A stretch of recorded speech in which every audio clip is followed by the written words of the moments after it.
So today we're going to start a very important topic which is related to periodontology subject. So let's start it. Basically, Bismillahirrahmanirrahim. So here is the development of gingival sulcus, that how the gingival sulcus is developed.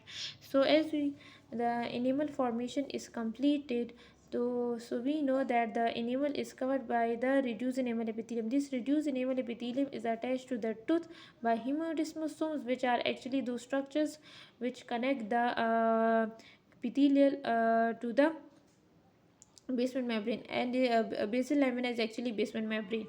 So okay, when the tooth penetrates into the oral mucosa, so this reduced enamel epithelium will fuse to the oral epithelium and forms or transforms into the junction epithelium.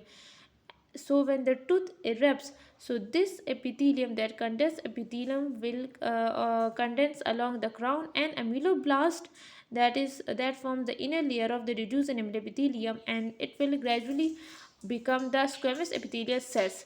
The transformation of reduced enamel epithelium into the junctional proceed in apical direction without interrupting the attachment to the tooth.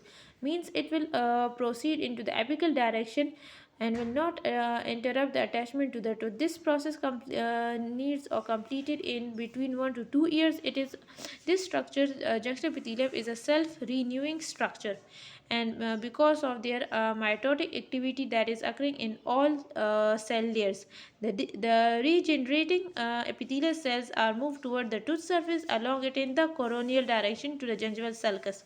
Okay, so basically, what is this? The regenerating epithelial cell that moves to a tooth surface along it into the coronal direction to the gingival sulcus, where they shed. Okay, so the migrating cells that provide a means the migrating cells basically provide what they provide a continuous attachment to the tooth surface. Basically, okay, but the strength of epithelial attachment to the tooth has not been still actually measured. Okay, the gingival sulcus is formed when the tooth erupts into the oral cavity. Okay, this is very important point. Then the gingival sulcus is formed when the tooth erupts into the oral cavity, and at this time the junctional epithelium and the reduced epithelium forms a broad band. Means the junctional epithelium actually that is formed, and the reduced epithelium forms a broad band that is actually attached to the tooth surface from near the tip of the crown to the cemento-enamel junction. Okay,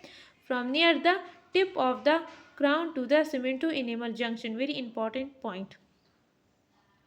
The gingival sulcus is actually okay. So here they describe what is the gingival sulcus. It is a shallow V-shaped space or groove between the tooth and gingiva. It is a space, you can say, between the tooth and gingiva that encircles the newly erupted tip of the crown. In fully erupted tooth, in fully erupted tooth, what happens that the only junctional epithelium persists. There is no reduced enamel epithelium. Okay, very important point.